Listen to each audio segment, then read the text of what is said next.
So I hope. Come on, YouTubes. Come on, YouTubes. You can do it. come on, Schwartz. Maybe I should check. Let's see. Channel dashboard. I'm not sharing anything, Wiley. Sweet. Content.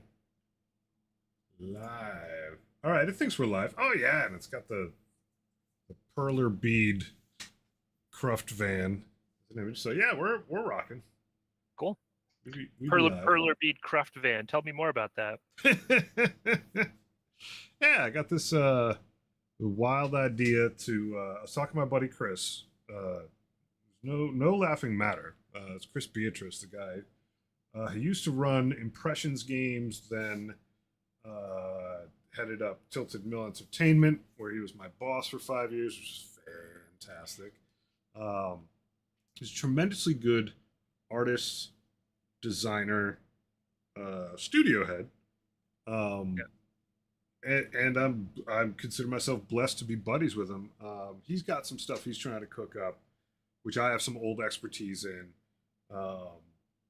And he's run studios before and is an artist, so I've been rapping with him just about like what things we can possibly do to like in terms of visibility on the Steam store and stuff like that. This is really hard to do when you're an indie.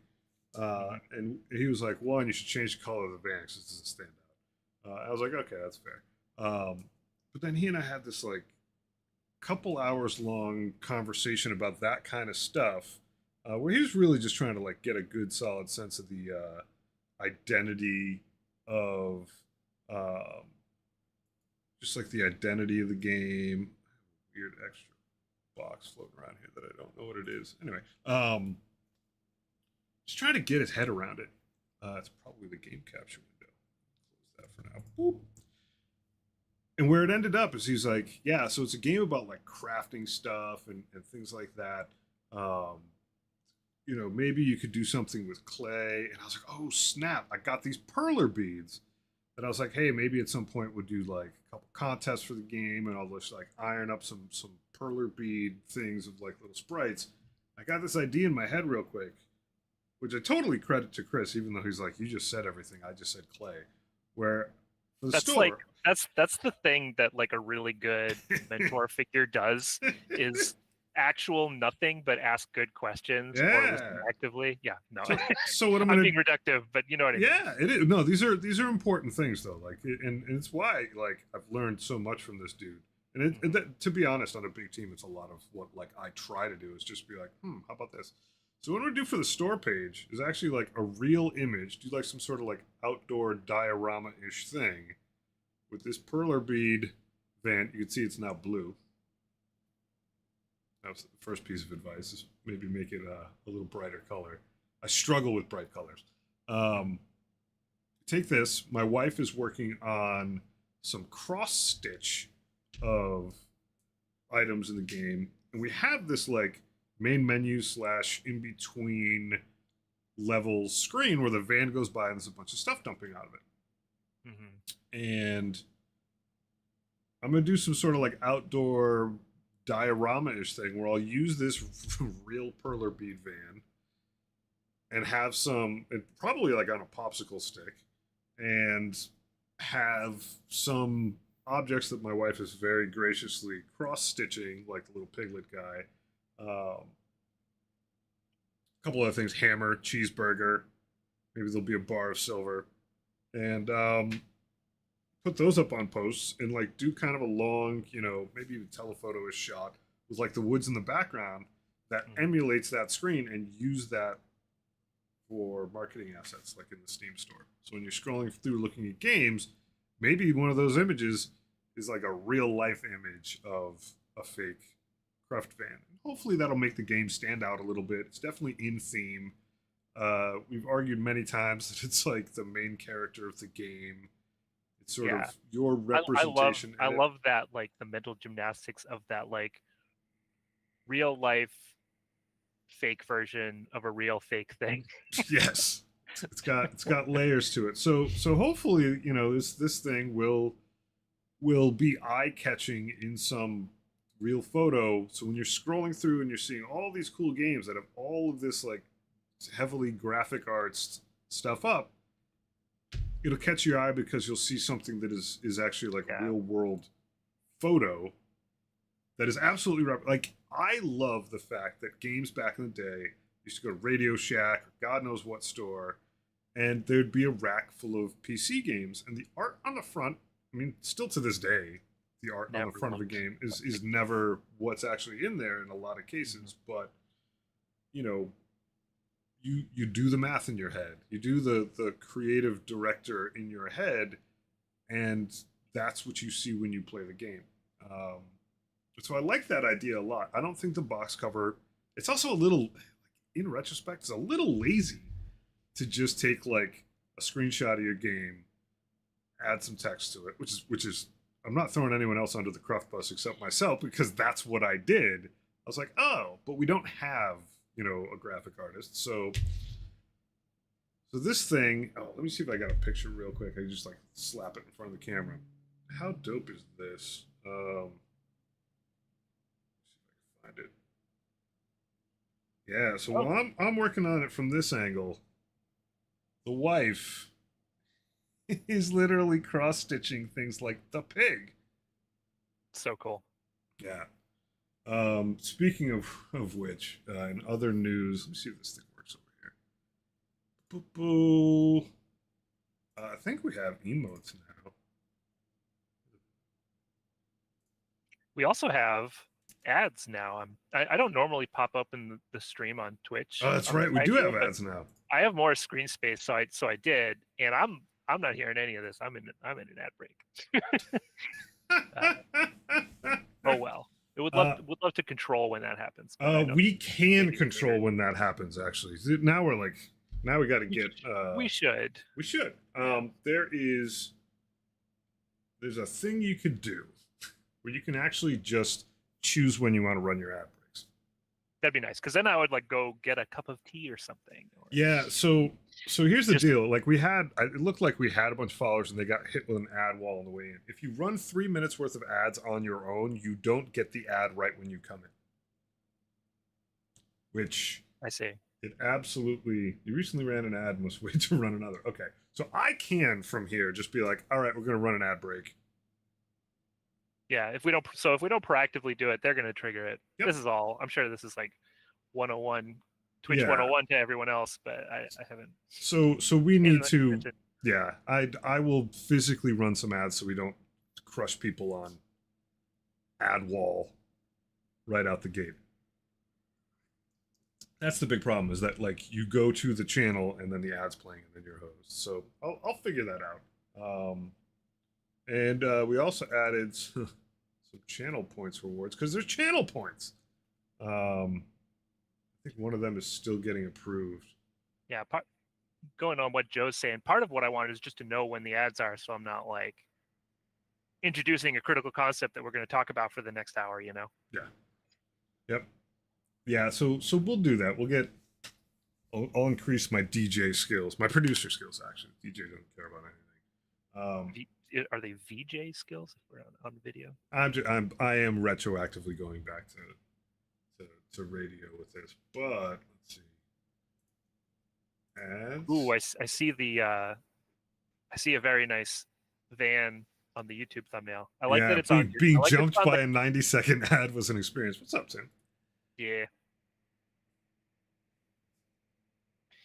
I really like that it's on the cutting board right now. The cutting board is a good place for your. Yeah, oh yeah, you can see it right there. Your works. My works. Ad length and frequency, select automatic, blah, blah, blah, blah, blah, blah, blah. We're going to do a manual. How often do you want ad breaks in the screen? I'm not going to do all this prep right now. I will try to run some ads so that they happen deliberately instead of passively. It's good to see you, Tim. Tim, also, not unlike Badger, you already have this one. Technically speaking, Tim, please don't spend any channel points on putting yourself in the game. It'd be a little silly. There are no dice yet. Um, and I have a reward for actually just getting a game key, but obviously, like plenty of folks here already do. Um,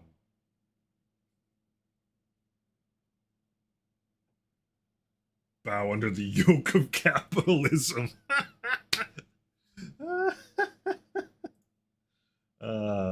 Bend not break. There you go. Got our own empty heart emoji with rain falling in front of it. Wow. Yeah, we're getting big. I love that. The rain adds such a mood. It is such a mood. Yeah, so I also think now that we obviously hit affiliate, I think it actually is gonna like,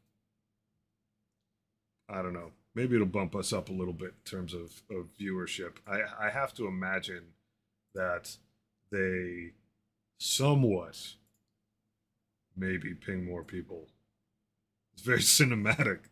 We're working on it, babe. We're getting there. So yeah, so we got just this experimenting with all the new.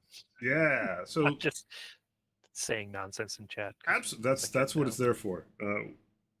It literally is what it's there for. So we're gonna try to take some weird diorama picture with this bad boy. Yeah, the poop's in there. Definitely QA I'm done playing around. Sorry. I think you are not done playing around, and you better not be sorry. This is where it's at. I take it back. Yeah. It's feedback. So we're trying to get this van into like a diorama picture, make it stand out. We got poops, we got little emojis. I would not be surprised if the largest influence on getting new people watching this channel was seeing an emoji get used elsewhere, and being like, "Oh, I bet those emojis are dope. I gotta get over there." That's definitely happened to me at least once. Someone goes, "Where did you get that emoji?" And that's your opening. Making a pixel art game, yeah, I could cruft exactly. Making a pixel art game is basically emoji and cross stitch design for free. Like huge emoji synergy. Yeah. My wife who's working on the stuff that's falling out of the van right now, cross stitch wise, I was like, yeah, can you like knock a few of these out? And she's like, well, can you just like print the sprites so that they've just got like little edges around the pixels and all zoomed in? I was like, yeah. She's like, those are patterns. Easy. So she's got her patterns there and she's notching everything off. What a hero. What an absolute champ. I'll thank her next time I'm over for games. She's in the credits. She's got no ego. She's a straight up champ though. Like I was like, okay, here's this crazy idea, which man is she good at coping with? Because if you can imagine, I come up to my wife with this kind of crap all the time. I was like, I'm gonna make a Perler bead van, and I'm gonna cut out some cross stitch. If you do the cross stitch, I'm gonna put them on popsicle sticks and take them outside, take a picture. It's gotta have depth on field. She's like, all right, let's do it. It's kind of a lot sometimes, isn't it? Yeah. People don't know how to cope with that kind of intensity, and it's part and parcel for game nerds. But it only took me like 41 or 42 years to find someone who could actually cope. Yeah, right. But like my wife's just down like for the wild shit. Yeah. So she's actually done some design on this game. Both of those pigs are like her work. She's put plenty of sprites in. So yeah, it's I just can't wait till my littles grow up enough where I can make them do sprite art and have this sweatshop properly running full time. Oh, guess what we're gonna do, Will? What are we gonna do? What's our first topic? I think it's our first. So our first topic is like nothing. Yeah, sweet. Right? We gotta talk about barbecue. I've got a couple nothings. Yeah, so we'll run an ad after we talk about this barbecue. To close the loop on the barbecue. Well, I didn't get up at 4 a.m. I actually started it at 1 a.m. before I went to bed. So Smart. 15 hours in the oven at like 200. Didn't wrap it or anything. Covered it in the rub. Put it in the Dutch oven with the lid on. So that's kind of like a wrap. And it was good. It was easy. It's the easiest way to feed a bunch of people. I only regret that that move is going to wear out on my guests because I do it every time. So it's not it doesn't wear out if it's good. It was good. Yeah. The other nice thing A little about bit going spicy. I don't always do a bunch of cayenne, but I did tablespoon of cayenne. this is a good point. Good cooking point. When you go in a Dutch oven, I hadn't thought about this before it came up because we were talking about doing a sear on it, but some of the heat you end up I didn't sear at all. when you don't sear, you don't end up charring off some of that stuff. It basically just stews in it. So you can go a little bit lighter hand I would only do it up to the point where like just for a little bit of flavor, and then at the tail end, especially with something like pulled pork, where it's going to be just like sitting in that jus. If you're like, oh, this doesn't quite have enough kick to it, at the end, kick it up a little bit. But the super nice thing about going in a Dutch oven is it's also already in a Dutch oven. Like for food service, it's just like, oh, I can keep this thing warm, covered. Yep. Yeah. Once it hit like 195, 200 ish, I just pulled it out and set it on the stovetop for a little while. The other thing is, no liquid, and the oven was full of delicious fat by the end of the 15 hours. Yeah, good times. Badger using the absolute proper usage of the cruft emoji in response to the best viewers on blah blah blah blah. Yeah. Blah blah blah. Ooh, add to block list in restream track. Yeah, obliterated. Yeah. Good times.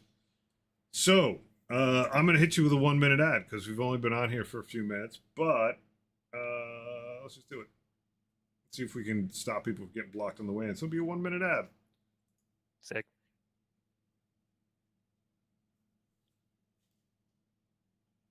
I think this might actually pre-roll ads are disabled for 42 minutes. It actually gives me a little pop-up saying that. I think it'll be good to take ads. Like, even to just stop us for a second and think about what's next. Yeah. No, getting a little bit of recharge time. I'm gonna go pee. Yep. Which is absolutely going to happen 2 times over the course. It's like playing World of Warcraft. We've got a cooldown now that we've got to manage. Yeah, it is true. But the pirate software guy swears by it, and I agree with it. Basically, not having pre-roll ads. Oh, there's actually a clock in the corner that goes pre-roll off. Ha! When I hit that button, it extends the clock. Interesting. Yeah, it is pretty cool.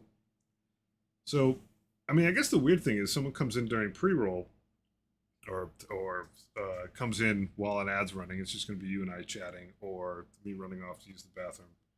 But fair enough. At the very is the YouTube stream also just going to have whatever the heck we're talking about here? Oh, yeah. Absolutely. Like, this is not this is a hot mic, no matter what. Looks like we're back now. Does it? Looks like that to me through the Twitch stream. Sweet. Which I have no privileged view of. It's only 45 seconds. This is not long enough.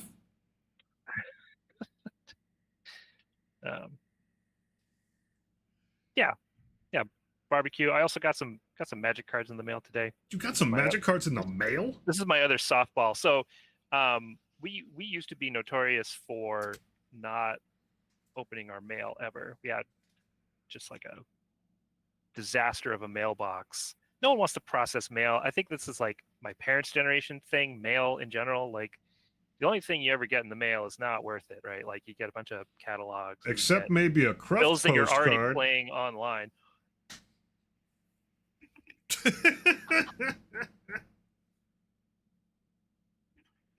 Yeah, except maybe one of these. These are dope. And if I have your address, I'm going to send one of these to you. I'll also put it on as a channel reward send me a heartfelt postcard. It's a good reward. So that postcard could be yours for some number of channel points. So my wife was like, taking it on herself to process the mail, but also just like not enjoying it. So my strategy for enjoying the task of checking my mail is to have some number of magic cards always on the way to my house. So it's never like, magic cards can get really expensive. It's always old stuff because I play pre-modern, which is a card pool that's very old. The old frame design is kind of where the cutoff is. So I like having some cards on the way, and that motivates me to check the mail. And sometimes I get to crack open an envelope with a card in it. So today, So now you feel all the envelopes a little bit, and you're like, "This is the gravy." it's not hard to tell Yeah, when I you know. get It's when from you like get Gamer like an Willie's envelope shop from of magic somebody's cards. shop of magic cards. Yeah, I'll include my address, but like this definitely is not from Yeah. telemarketer. This is actually this. So people who are really in the know will use the D&D stamps. That's tight. That's a tight way to ship your magic cards out, is with a D&D stamp. I use the. Are they D&D ones? I have a bunch of stamps with dragons on them. I think they are D&D stamps. Yeah, I mean this one says D&D right on it. Yeah, I send out my 0 to 40K ones with those. I have some British Warhammer stamps. Sick. Yeah, some limited That's edition cool. ones. And I was like, oh, I'll put those on there. And I'm like, those don't work in the United States. Yeah. Yeah. You can stick them on there, but they're not going to cover postage. Indeed. It's true. Yeah, so all right, so today's pull is a pyrokinesis. Exile a red card in your hand from the game instead of paying 6, and then deal 4, divided any way you choose. It's a lot of card advantage. There's a lot of card advantage. Yeah, and it's actually going in a deck that I don't even have any mountains in it. My only way of casting it is that alternate cost. Oh, really? You're just like, F it. Yeah. Send it. Oh, and this is fun. This person sent me a card I didn't even ask for that I don't want, and I'm going to have to throw away, I think. Borderland Ranger. I don't know how this ended up in here. Sometimes they include like an invoice that proves what you.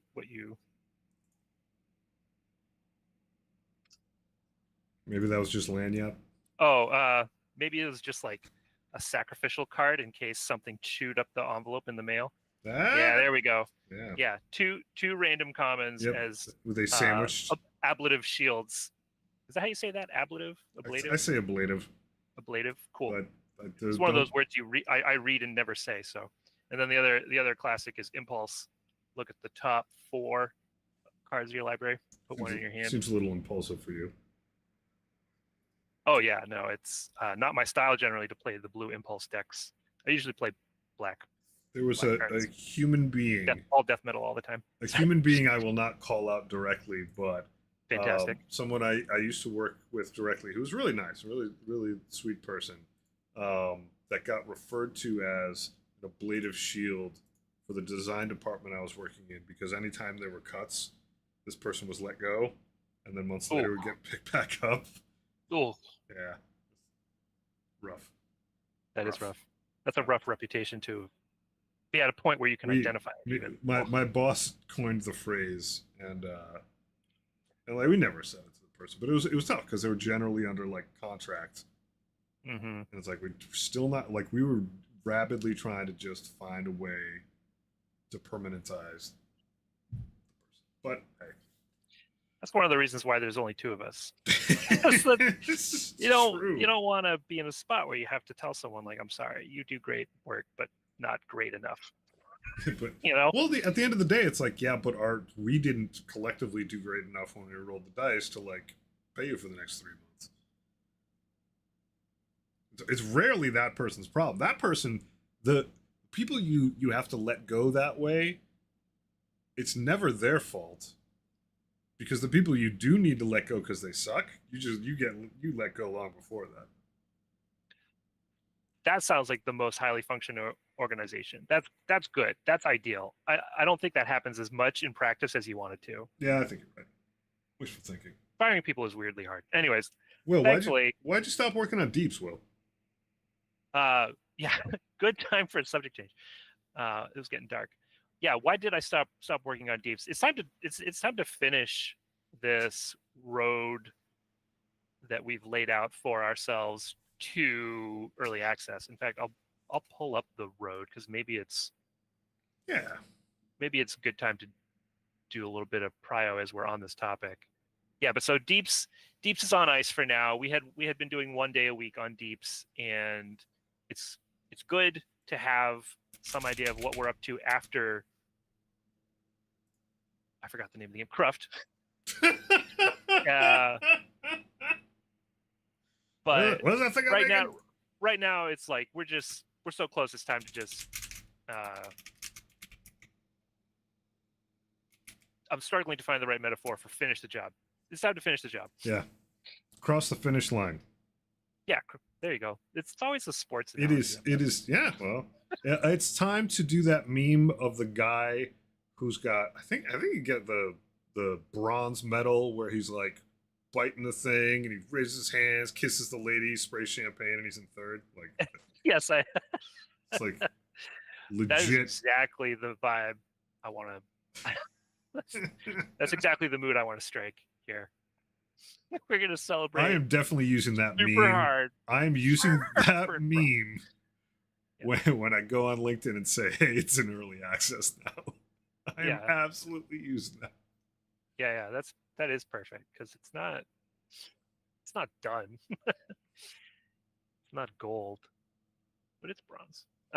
This joint is jumping. There's like 6 people in here. That's why Deeps is on ice. It's all people we know, but it's all like, this is like a good friend gathering. It's like we got together to do something fun. Warms the heart. Yeah. All right. So, do you want to jump into priority? Yeah, let's do that. Stuff next, and then I've got a little bit deeper dive queued up, and then we can see the game. Oh, I'm not even on the right tab. Get off that tab. This is the tab. This is the roadmap. This is the road to launch tab. We basically spent, I'll zoom out so you can see sort of the scope of it. Spent a good amount of time, tracking these to-dos along the way, making sure they didn't get lost in the shuffle via a complicated system of me writing them down in a note, then me copy pasting them into a Discord channel, and then Z looking at them and giving a priority, and then me double second guessing those priorities. And that's how they ended up here. And then I start working on it. We don't use like Jira or anything. We just write a sentence here. It's a story because, I'm used to the agile kind of story writing style. Actually, that's not even fair. Half of them are actual stories, and a lot of them are just kind of fragmented thoughts of a thing I need to do. So here we are. We're down to about here internally. I don't think there's a new build. There hasn't been a new build in a little while, which I think we're also hoping to remedy, right? We're gonna play a little bit later. I had hoped to do some over the weekend, but I ended up chauffeuring and watching kids the whole time. We're gonna do a play test, and if it runs well, then I'll wrap a build up and push it to Steam. Yeah, I got, and this is sort of alluding to the next topic I wanted to go over. I got a little bit mired in some of the stuff I want to be able to do for the next arc of tutorial content. We've refactored the realtor flow so that it makes a little bit more sense. You can see what yard you're heading to before you decide what to load into your van. It's important. And now it's just, we've got to actually teach people what the heck the point is of the realtor app and why you might want to put something in your van, and how do you play this game in its full loop. So we need more tutorial content, which I know that like sometimes gets a groan out of Z.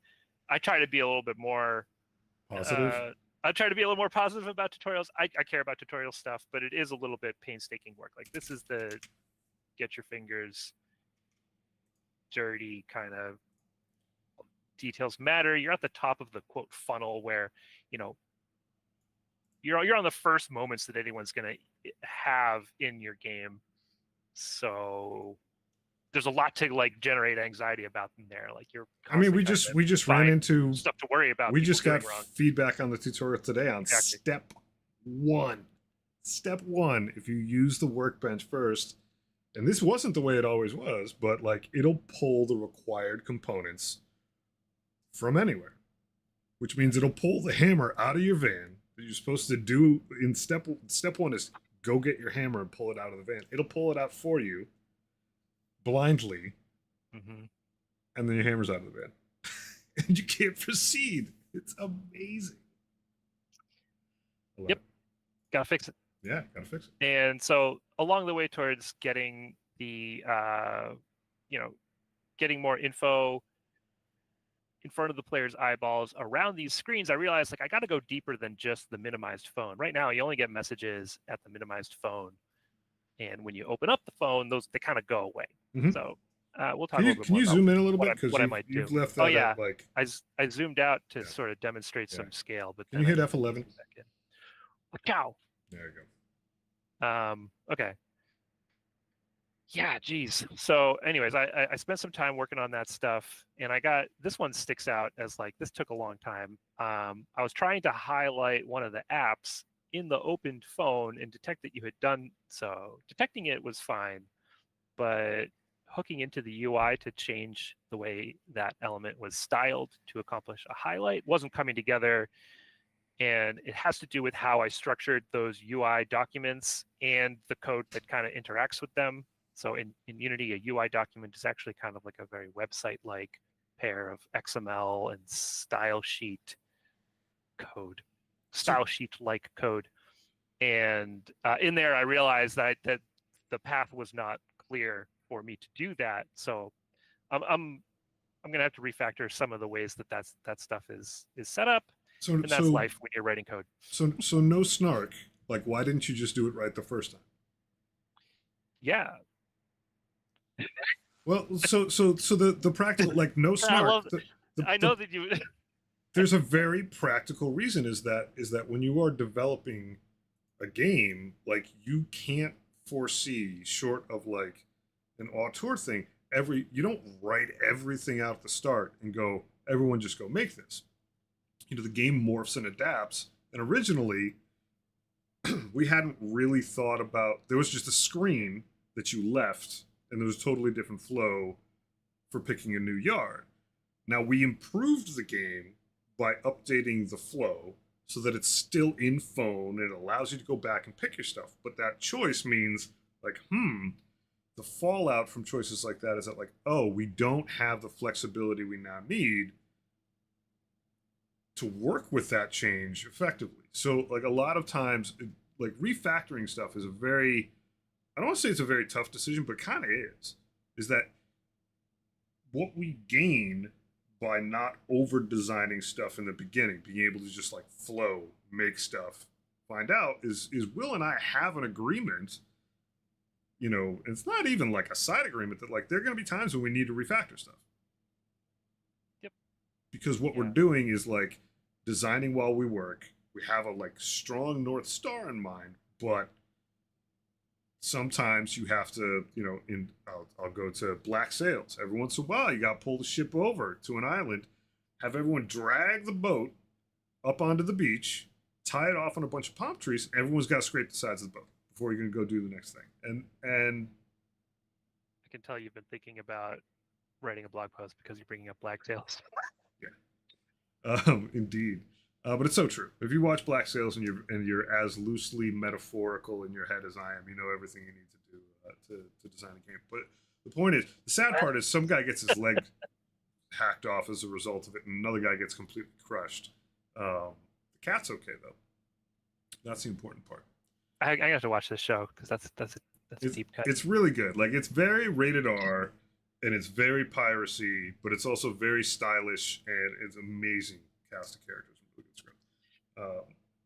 One of the things that's if you work in a larger team or just like a broader, more classical software engineering context, I'm sure like you experience the same struggle as you go, oh my God, this system is a nightmare. It needs to be refactored. And your PM or your producer or the guy kind of counting the beans and saying yes, no, says no, we don't have time or money.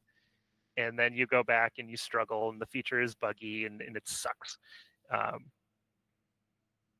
Refactoring is kind of like prestiging in an idle game. You are scrapping some stuff and rebuilding it, but you are going to be faster from that point on. Like, you're investing in the health of the project, and it's going to grease the wheel. It's hard to measure it in like a pure count the beans, what's the value kind of sense, because it doesn't have like a concrete bound like, oh, this many players might buy it, and that's it's very similar. It's very similar to the argument for making tools. You're like, well, how much faster is this going to be? Everyone wants you to have like a hard number. Like, I shouldn't say everyone. I'll throw some producers under the bus. They're like, I'm not going to dedicate any time to this unless you can tell me the exact number of minutes that are going to be saved on this, even if they're going like rough amounts. And if you are like hands dirty in development of something, especially when it comes to something like content, um, if the person making the content should be able to talk to someone else who can do engineering and say, these are the top 3 things I run into that take too much time and that feel like something could be better, or even just explain their process, and then someone else can go, well, I got bloody hands from being in the code. I could make X, Y, and Z do these different things faster. And if you have trust in people, then them just being able to do that is like tremendously powerful. And Will and I basically are like entirely on a boat based on trust, where like my knee-jerk reaction when I hear refactor, knee-jerk reaction is like, that's gonna slow us down. And it is. But I'm not going to be working on this part of the roadmap for a little while. Yep. Because I have to do found work. That's another fun, but it's agile lifestyle phrase.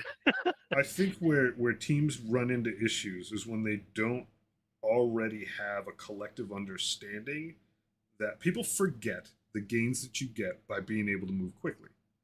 And as soon as someone goes, I want to do something that's responsible, you're like, oh, well, that's going to slow this down. But our ability to move quickly is swiping a credit card.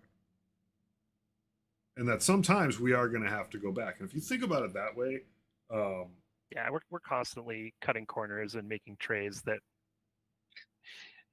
that in some way are passing the buck on to our future selves. Yep. And so you have to pay that down eventually, which is not bad. It's not about being sloppy. It's about like moving quickly. And now, like, I could say, like, well, is this really important? Do we really have an extra few days for you to refactor things? I don't know. And sometimes that's the right question to ask. It is the right question to ask. But so sometimes it's the right, I mean, it's always probably the right question to ask. Sometimes the answer is no, it's not the right time to refactor it too. Like, I don't want to pretend that refactor is always this golden, solution. But the tone in which I said it is the person forgetting that if you didn't allow yourself to move quickly enough and swipe that credit card, you might be 2 weeks behind where you are now, even to begin with. Like, at this calendar date, we might not even be approaching this list of stuff to do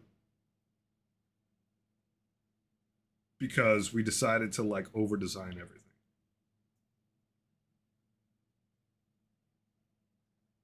Yeah. And so going back to your original question of why didn't you do it right the first time? You did do it right the first time. There's a lot, I mean, and there's a lot of interesting stuff in there about how to plan work and to what level of detail to plan work.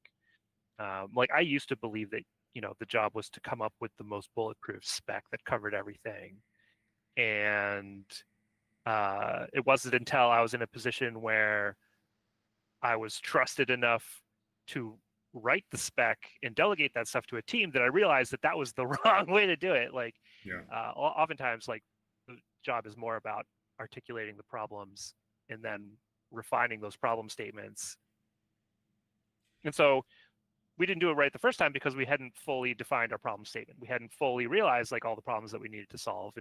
But we did the next best thing we could to move that ball forward and get to the point where we realized what kind of system we really needed to solve our problems and how to build it. So and somewhat it's all progress. Somewhat to Badger's point, they say, you don't want to get caught in the details and never finish the thing either, is that a lot of I believe this 100%.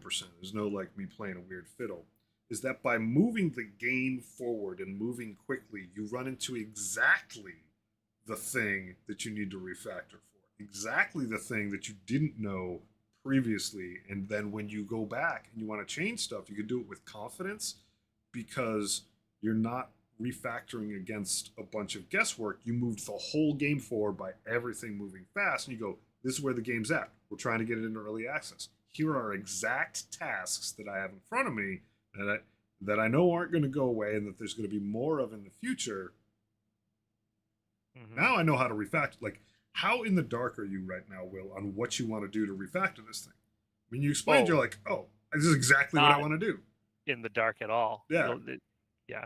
And that's because we got But that's not always been the case.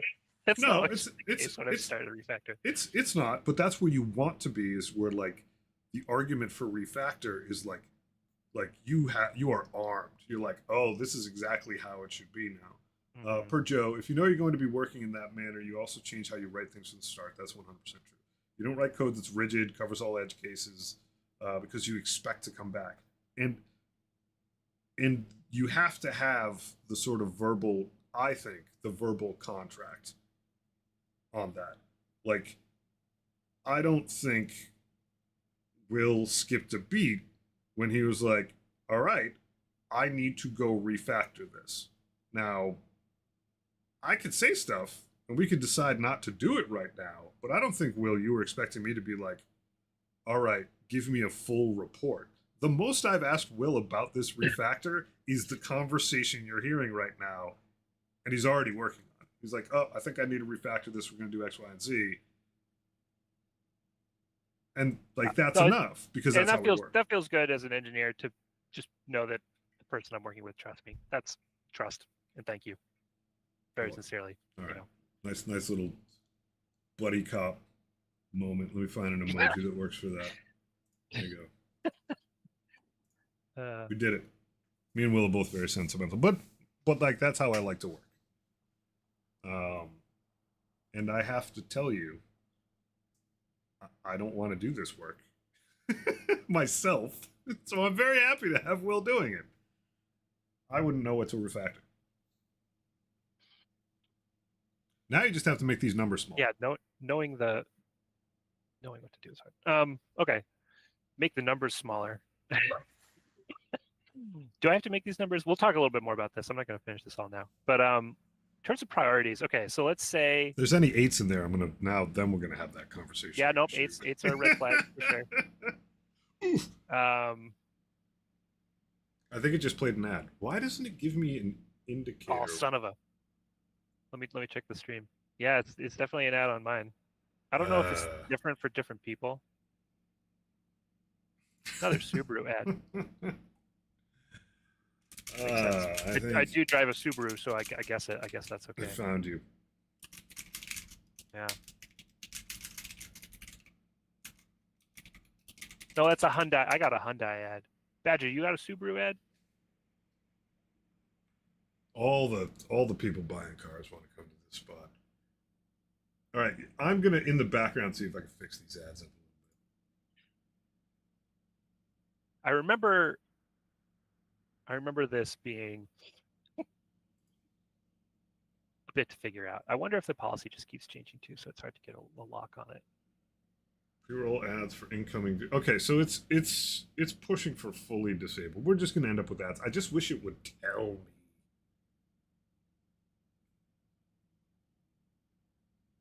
Yeah, I wish I could just anticipate it in time of the conversation, but here we are. All right.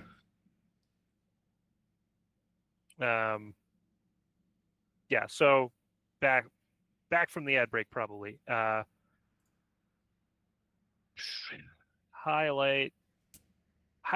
and plumbing messages deeper into the phone sort of UI stack is the general goal of this. But let's pretend that stuff's done. We're still going to want to prompt the player to drag the magnet into the van and load up anything else they want. We're still going to want, there's kind of just like a script here that we're implementing. Yep. So I don't see any need to reprioritize the tutorial script stuff. Prompt the player to read the signature UI stuff and check the boxes. Final send off message.